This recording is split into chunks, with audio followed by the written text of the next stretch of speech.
Vamos a ir al texto que está en Colosenses 3, del versículo 22 al capítulo 4, versículo 1. Colosenses 3, versículo 22 hasta el capítulo 4, versículo 1.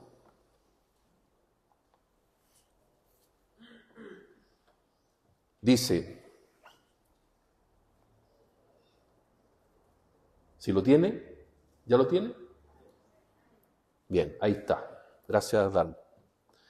Siervos, obedeced en todo a vuestros amos terrenales, no sirviendo al ojo como los que quieren agradar a los hombres, sino con corazón sincero, temiendo a Dios. Y todo lo que hagáis, hacedlo de corazón, como para el Señor, y no para los hombres, sabiendo que del Señor recibiréis la recompensa de la herencia. Porque a Cristo el Señor servís. Mas el que hace injusticia recibirá la injusticia que hiciere, porque no hay acepción de personas. Amos, haced lo que es justo y recto con vuestros siervos, sabiendo que también vosotros tenéis un amo en los cielos. Oramos al Señor. Padre, queremos pedir tu asistencia, la necesitamos urgentemente, Señor. Queremos pedir al Espíritu Santo que pueda intervenir en nuestra vida, Señor, que podamos escuchar tu palabra, que nuestro corazón esté dispuesto a escuchar, a estar atentos. Ayúdanos a entender, Señor, tu consejo, pero por sobre todas las cosas queremos pedirte que nos ayudes a vivir tu palabra, Señor. Que podamos, Señor, experimentar cambios en nuestra vida, cambios positivos, Señor. Que sabemos que están en tu voluntad, sabemos que son tesoros guardados para nosotros, Señor. Pedimos tu ayuda, Señor, para que podamos estar concentrados, Señor. Te pido que puedas, Señor, sacar de nuestra mente toda preocupación, todo pensamiento que pueda desviar nuestra atención de tu palabra, de lo que tú quieres hablarnos, de lo que tú quieres hacer con nosotros, Señor. Te damos gracias por tener este privilegio, Señor, de poder escuchar tu palabra. Permítenos que podamos escuchar solo eso y solo eso, Señor. Te damos muchas gracias y pedimos tu ayuda por los méritos de Cristo el Señor. Amén. Amén, mis queridos hermanos. Bien, como ya sabemos, en las semanas anteriores hemos concentrado toda nuestra atención en la parte práctica de la carta a los colosenses, ¿cierto? Y es así como partimos viendo cómo esta carta nos enseñaba acerca de nuestra nueva vida en Cristo y cómo esa nueva realidad afectaba nuestras relaciones interpersonales, ¿cierto? Y ahí aprendimos cuál es el significado, el verdadero propósito del matrimonio, ¿se acuerdan? ¿Se acuerdan? Mostrar esta relación que tiene Cristo con su iglesia al mundo que no le conoce. También vimos cuál será el deber de las esposas. Y así también vimos el deber de los esposos, ¿cierto? Del varón, como cabeza, el líder de su familia. Pero luego también vimos el deber de los padres, ¿cierto? Y también vimos el deber de los hijos. Así es que hemos ido avanzando por la parte práctica de la carta a los colosenses. Y es por una razón muy simple, mis hermanos, y es que hemos sido llamados a seguir al Señor.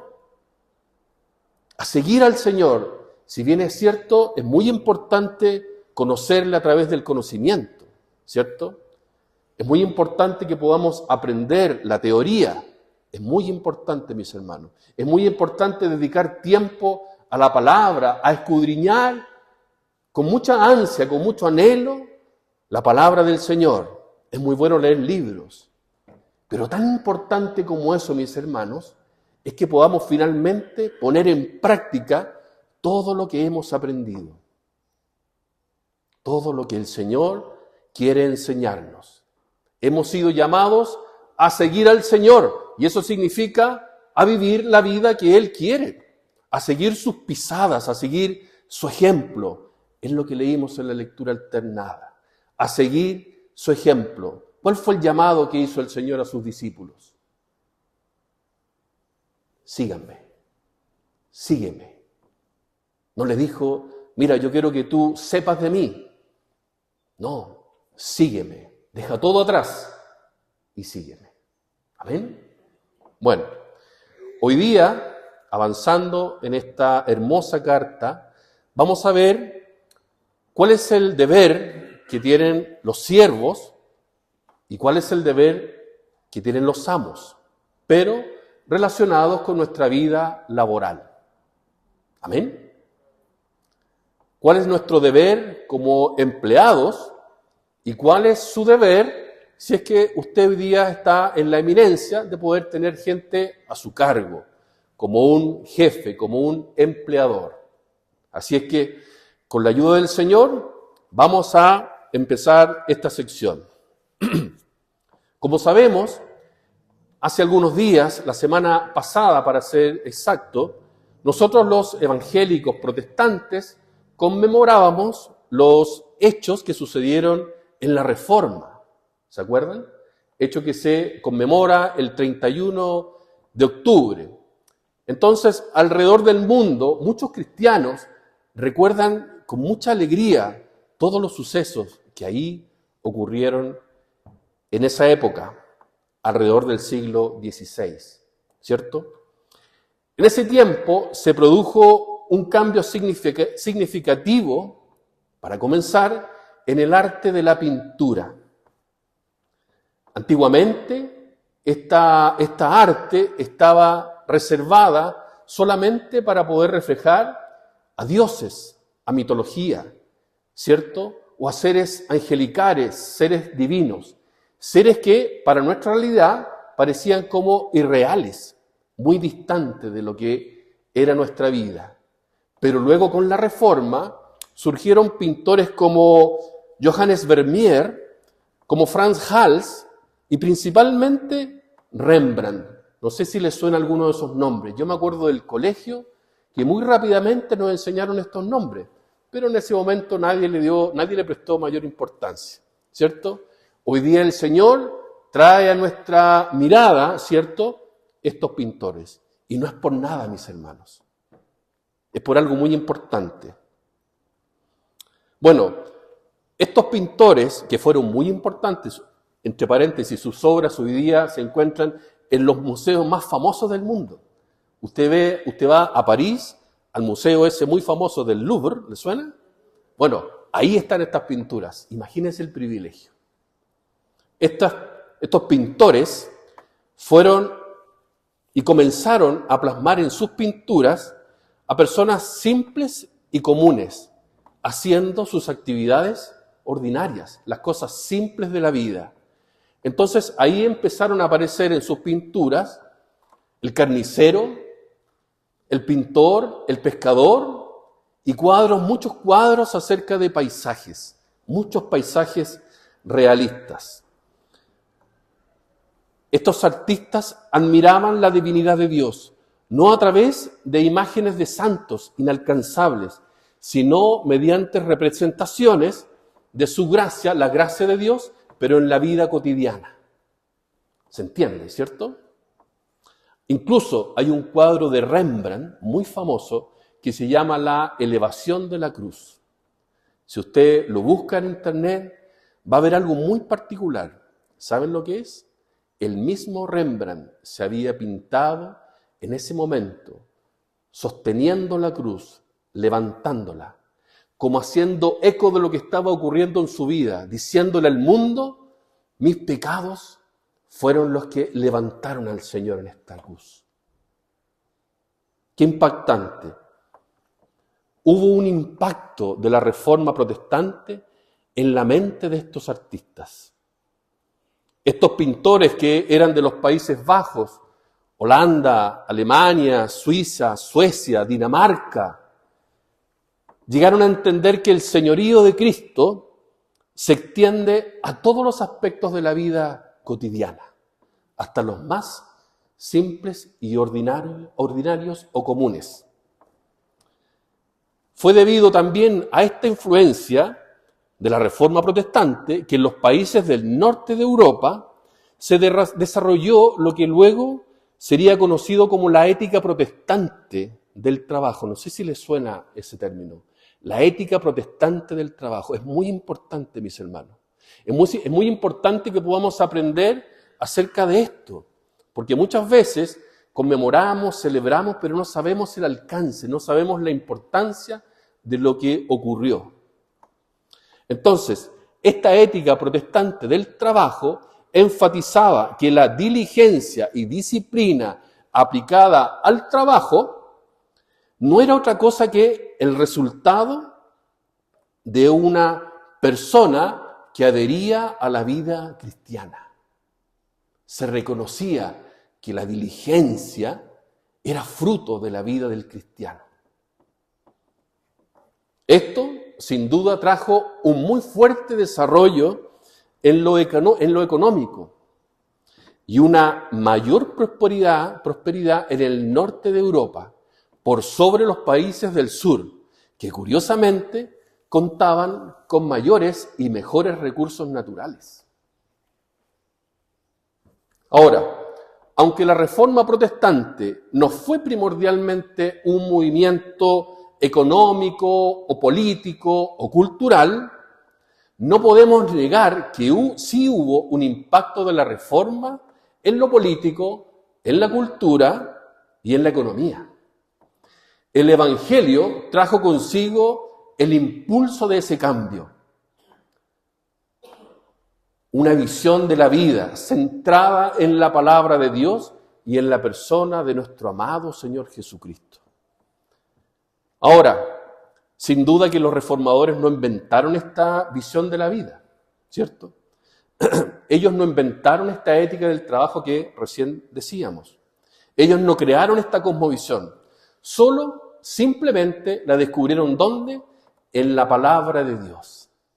Esa forma de pensar fue provista por el mismo Dios en su palabra, en textos como este que vamos a leer hoy día en la mañana.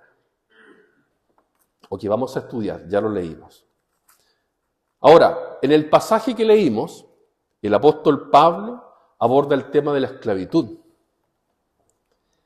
y el tipo de relación que debían tener los amos y también los esclavos. Esclavos que se habían convertido al cristianismo en esa época. Colosenses, Colosas. ¿Se acuerda? Literalmente, millones de personas servían como esclavos. Eso pasaba en el Imperio Romano y hacían todo tipo de tareas, desde limpiar una casa, enseñar a los hijos o administrar una hacienda. Algunos esclavos incluso eran más cultos que los mismos amos. Pero aunque no todos lo hacían, pero algunos de esos amos trataban a esos esclavos como verdaderos animales. ¡Qué terrible! Sí, mis hermanos, esa es una verdad. Los trataban como verdaderos esclavos. Entonces aquí cabe preguntarnos, ¿por qué los autores del Nuevo Testamento no condenaron abiertamente la esclavitud? Es algo que debiera hacernos pensar. ¿Por qué no lo hicieron? ¿O por qué no pidieron inmediatamente a los amos que se habían convertido al cristianismo que liberaran a sus esclavos? Por dos motivos.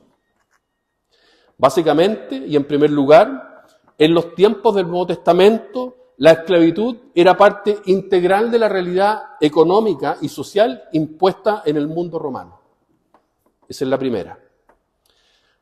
En la mayoría de las ciudades incluso había más esclavos que personas libres.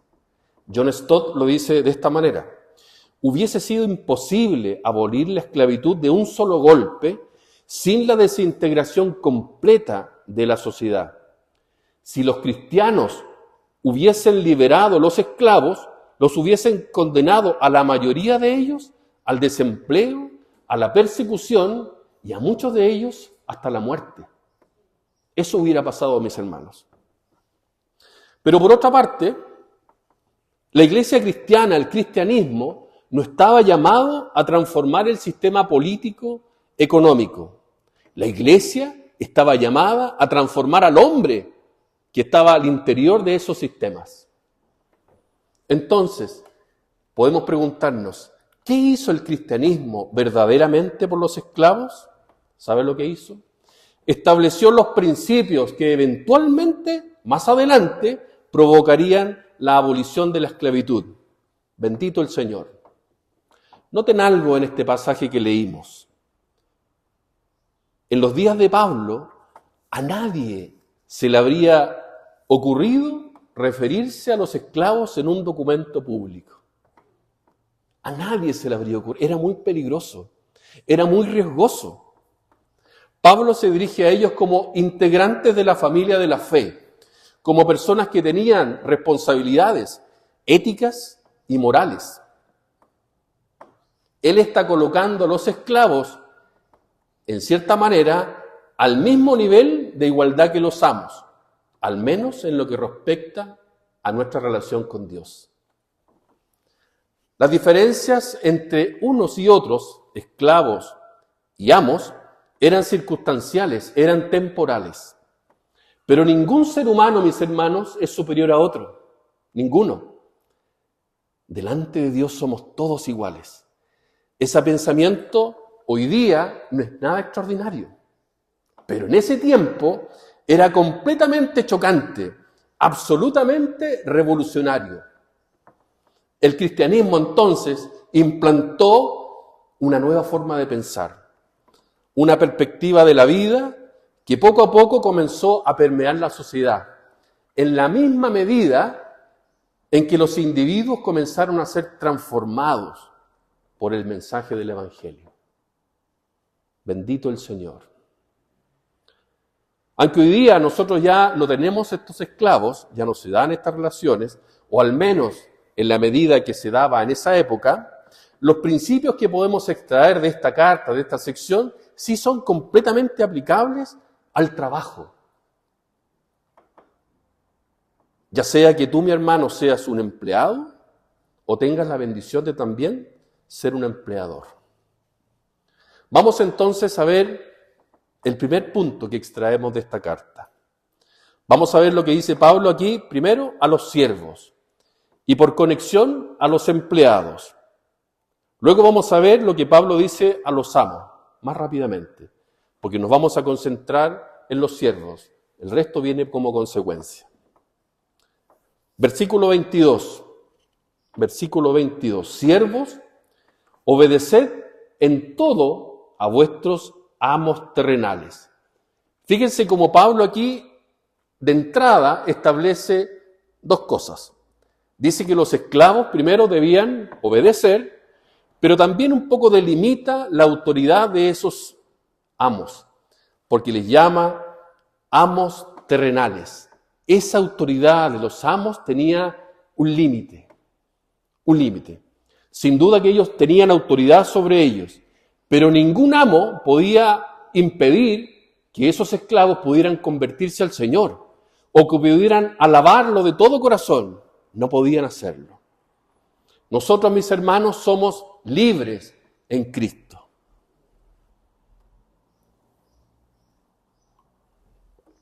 ¿No le da gracias al Señor por eso? Él lo ha hecho libre, mi hermano. Él nos ha hecho libre. Es algo que debiera llenarnos de gratitud, llenarnos de admiración. Porque cuando el pecado se enseñoreaba de nosotros, Él vino y nos hizo libres.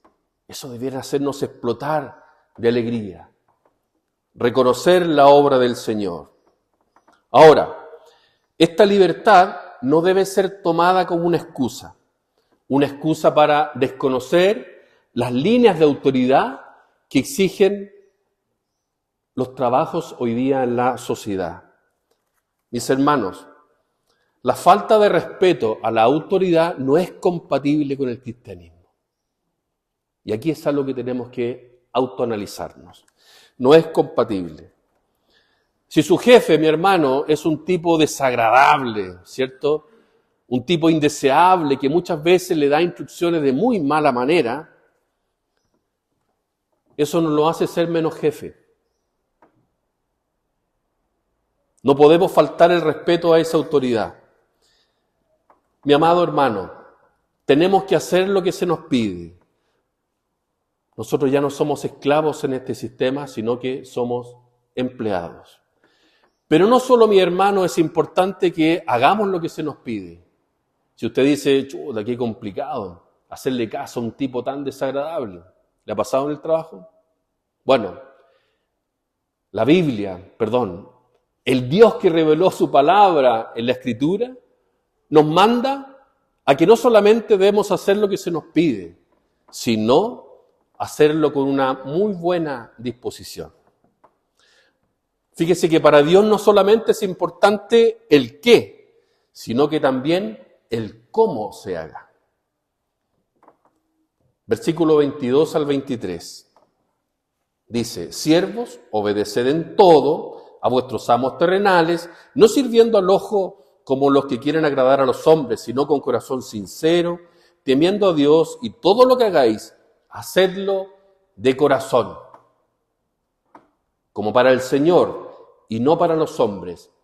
Traje la versión de NTV, que lo deja un poquito más claro. Dice, esclavos, obedezcan en todo a sus amos terrenales, traten de agradarlo todo el tiempo, no solo cuando ellos los observan.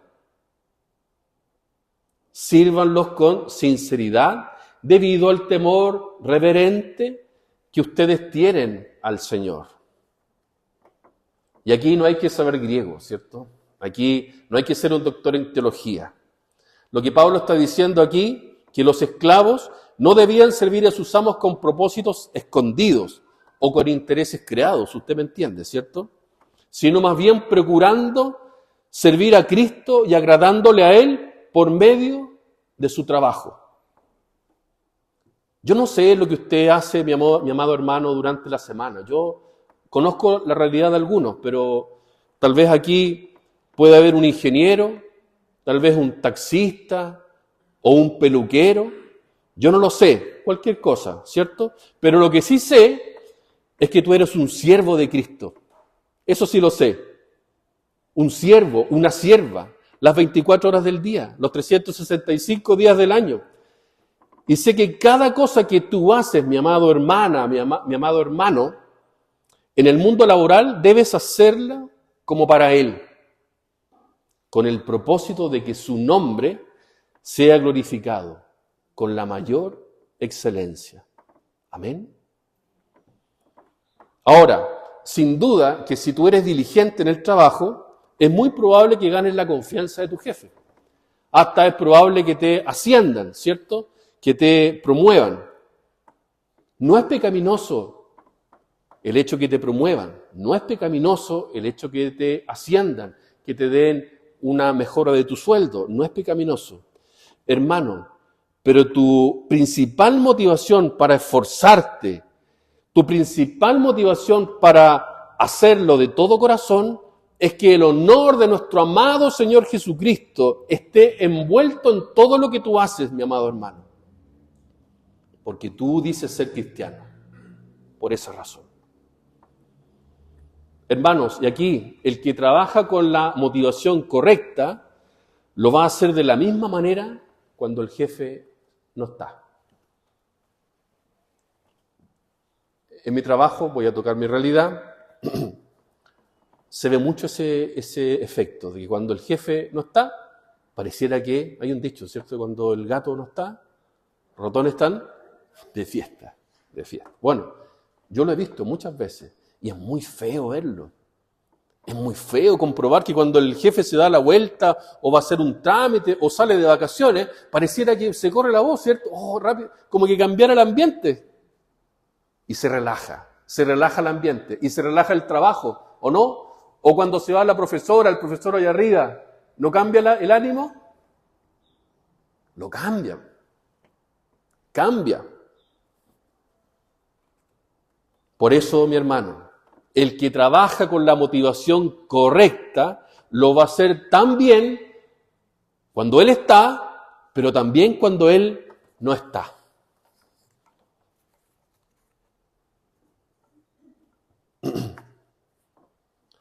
Ahora, mi hermano, no importa qué tan pequeña sea la labor que tú haces, o cuán poco valor le asignen los hombres, los que te conocen. Todo lo que hagamos debemos hacerlo de corazón, debemos hacerlo poniendo todo nuestro empeño en que quede bien, porque lo estamos haciendo realmente para Dios. Lamentablemente aquí hay personas, incluyendo algunos cristianos, que dicen que el trabajo fue dado por Dios al hombre como un castigo, ¿o no?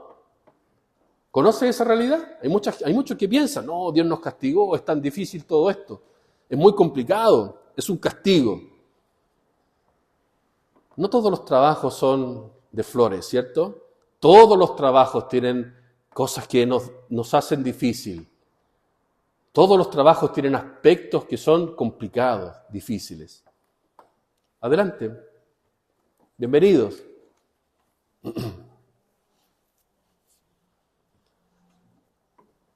Si Cristo es Señor de todo, entonces todo debe ser hecho para Él.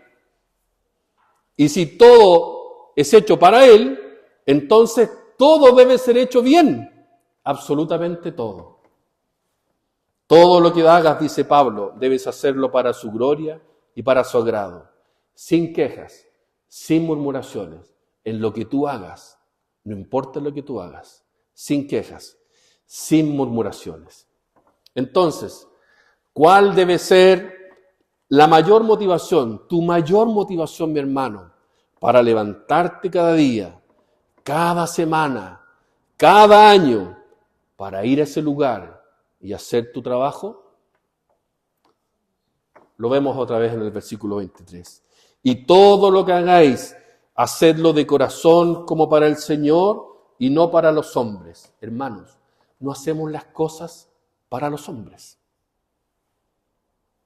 No lo hacemos motivados por el temor a ellos. Tampoco esperando algún tipo de recompensa, halago o alguna promoción. No. El que trabaja por esos motivos es un esclavo. Es un esclavo de la opinión de los demás. Yo quiero ser promovido, yo quiero que mi jefe me vea. Yo quiero que mi jefe me vea que estoy haciendo un buen trabajo. Yo me merezco un aumento de sueldo. Yo me merezco las vacaciones.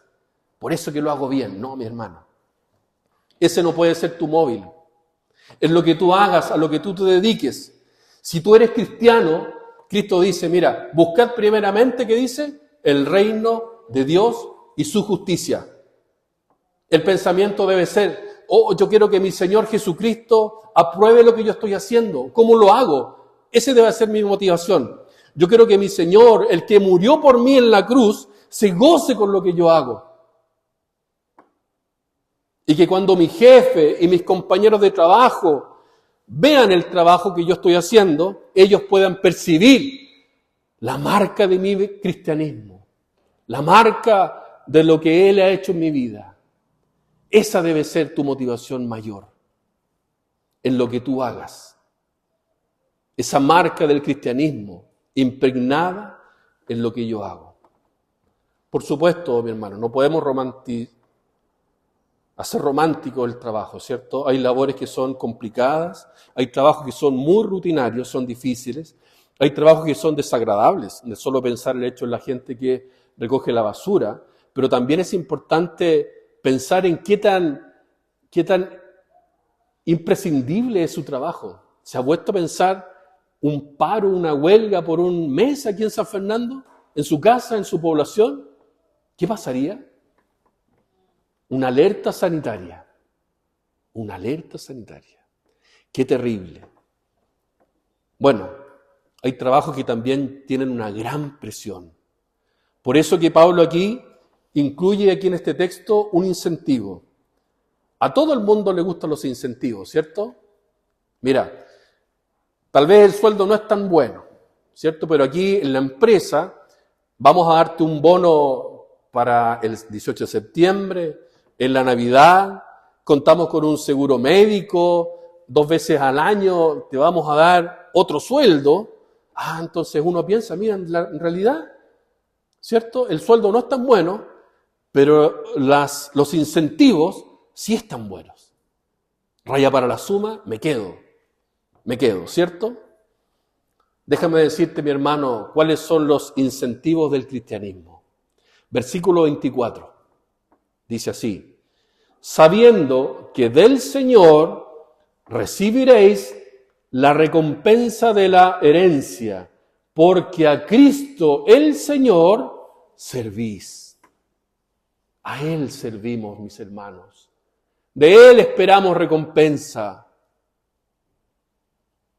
Mi hermano, si tu jefe no está viendo el esfuerzo que tú haces para hacer muy bien ese trabajo, o amada hermana, si tu esposo es de aquellos que hace la vista gorda y que jamás se le ha pasado por la cabeza agradecerte por tu esfuerzo, por tu trabajo, por más mínimo que sea, déjame decirte esto. Pon todo tu empeño en que el trabajo quede bien, lo que sea. Porque tu verdadero amo, ese que está en los cielos, el verdadero, al que tú realmente sirves, Él te lo va a recompensar. Gloria al Señor. Él nos va a recompensar. Mi hermano, si tú te impregnas de esta palabra, créeme que el cambio va a venir por ti.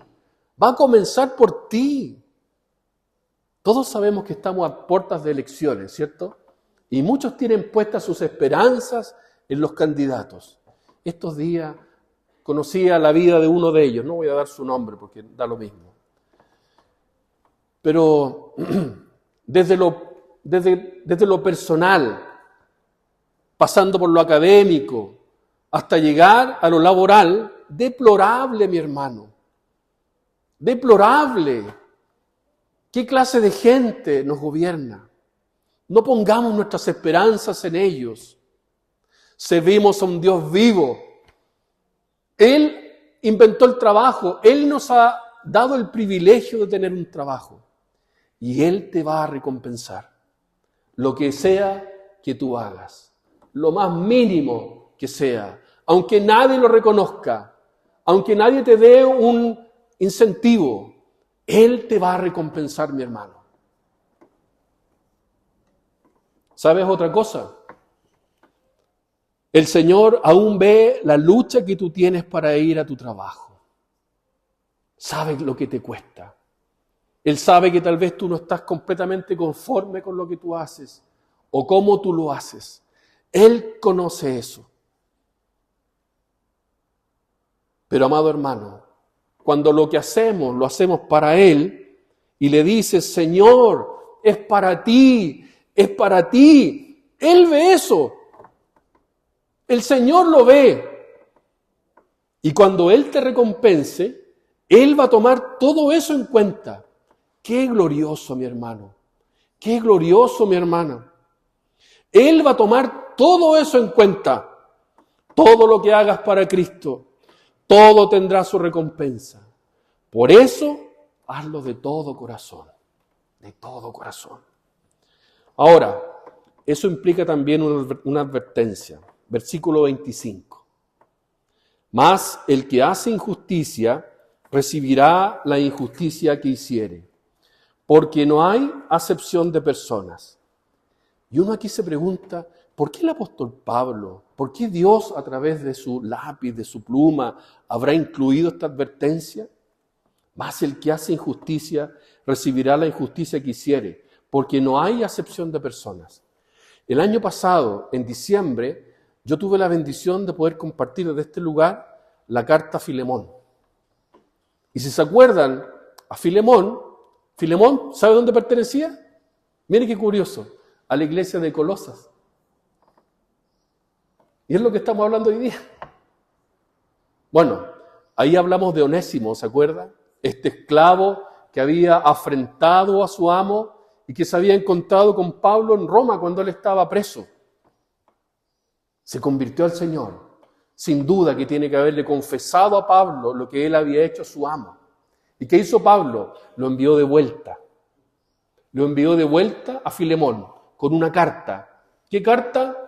Esta que estamos estudiando. Qué bendición, mi hermano, cómo Dios hace las cosas, la sabiduría de Dios.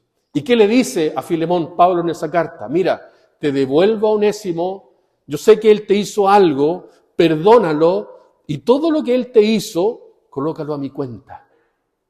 Yo lo voy a pagar. Parece que él le había robado. Yo lo voy a pagar, le dice Pablo.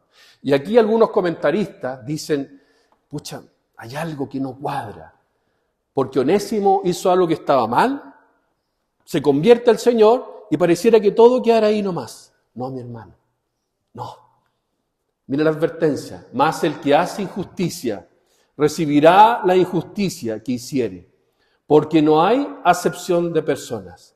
Sin duda Onésimo pagó el precio por su pecado y tiene que haber llegado ahí al lado de Filemón y haberle pedido perdón, ¿cierto? Tienen que haber conversado. Tal vez la relación fue un poco fría, tal vez fue distante al comienzo, fue difícil. Había habido una afrenta de por medio, ¿cierto?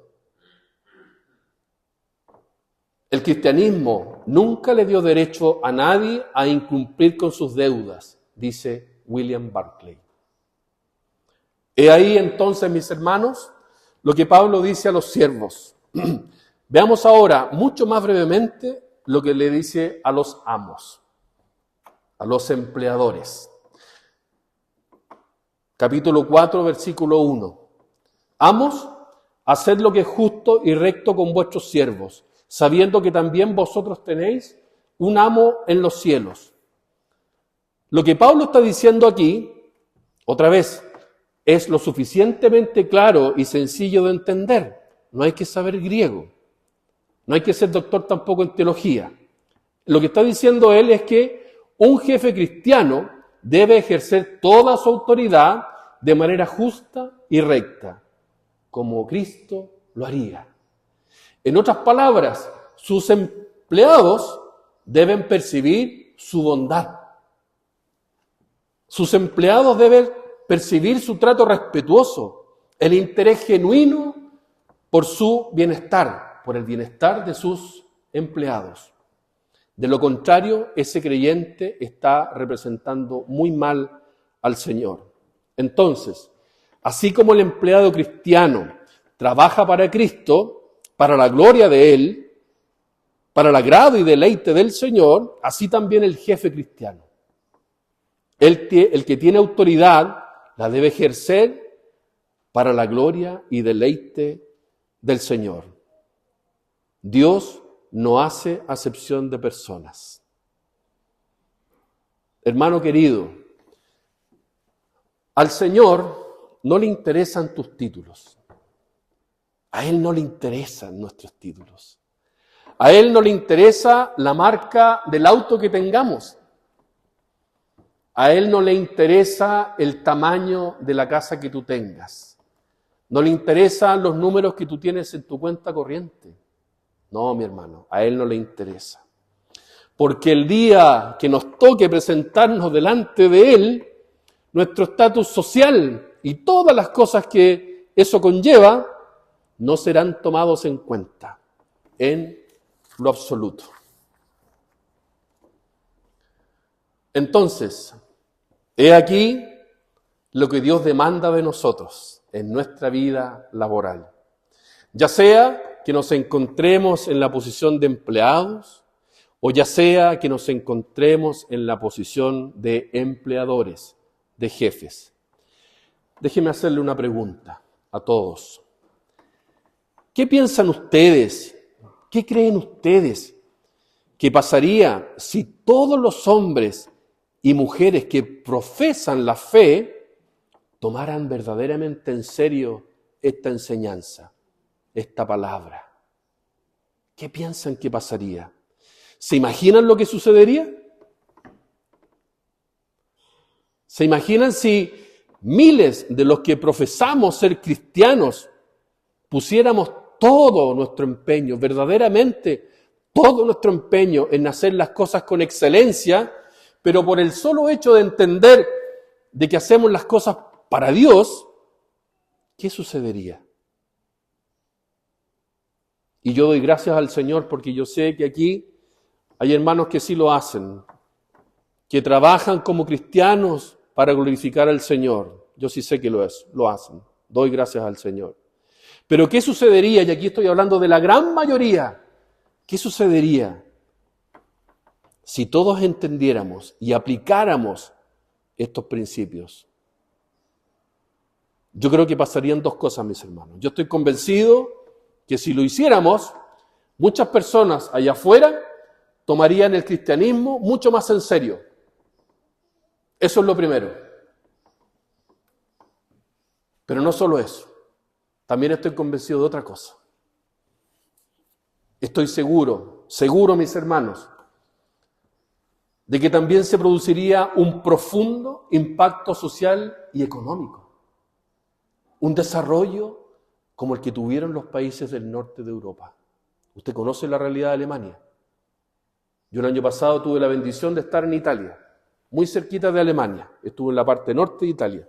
¿Y sabe cuál era el concepto que tenían los italianos de los alemanes? No, es que los alemanes, todo el dinero de Europa viene de allá. Todo el conocimiento viene de allá. Por eso que en sus lugares de esparcimiento, en los lagos, en todos sus lugares, les abrían las puertas como personas muy importantes. De hecho, los diarios que circulaban en esa región italiana, ¿sabe en qué lenguaje estaban? En alemán. En Italia. Los italianos son súper nacionalistas, pero saben quiénes son los alemanes. En cierta manera saben lo que Dios, están conscientes de que saben lo que Dios hizo en esos lugares, en esas naciones. Eso también podría pasar aquí, en nuestro país, aquí en San Fernando, en Rancagua, en Santiago, si todos pusiéramos en práctica esta palabra. Un llamado.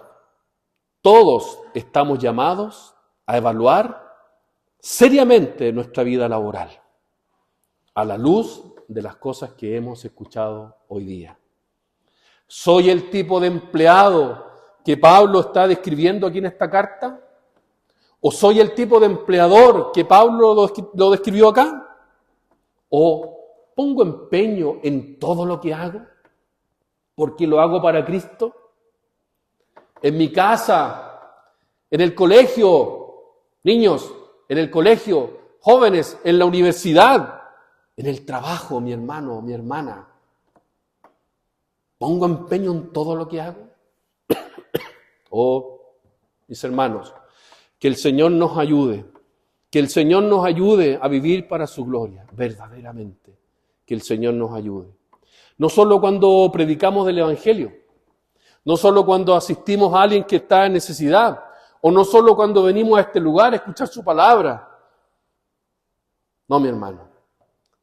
Sino cuando estamos ahí, en ese lugar que nos cuesta llegar, porque lo hacemos temprano, cansados, con sueño, en nuestro trabajo. Que podamos, mis hermanos, dejar una verdadera marca de nuestra fe cristiana, en todo lo que hagamos, para la gloria de Dios. Amén. Póngase en pie, mi hermano. Vamos a orar al Señor.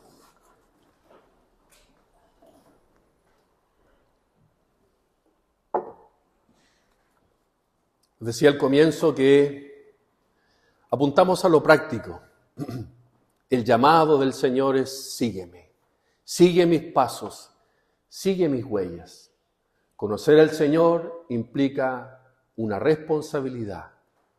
Su palabra, conocer de su palabra, implica un compromiso.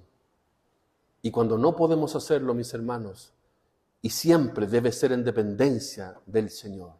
Si a ti te cuesta, ora al Señor, pide su ayuda, ruega por su ayuda, mi hermano, y Él te va a ayudar. Amén. Padre, queremos darte las gracias, Señor, porque en ti está nuestra confianza, Señor. Te damos gracias por tu palabra, Señor. Gracias por querer enseñarnos, Señor, acerca de nuestros deberes como empleados, como trabajadores y también como empleadores, Señor, como jefes. Gracias por tu palabra, Señor, porque esos principios, Señor, son verdad. Esos principios históricamente han provocado impactos comprobables, Señor, en nuestra historia, Señor. Y te damos gracias porque es posible también para nosotros. Porque tú eres un Dios vivo, un Dios poderoso. Y tu palabra, Señor, nos infunde aliento. Tu palabra nos corrige. Tu palabra nos da esperanza. Ayúdanos, Señor, a que todas las cosas que hagamos en nuestro trabajo podamos hacerlo de manera diligente, con excelencia, para ti y para toda tu gloria, Señor. Te damos muchas gracias en el nombre de Jesús. Amén. Amén.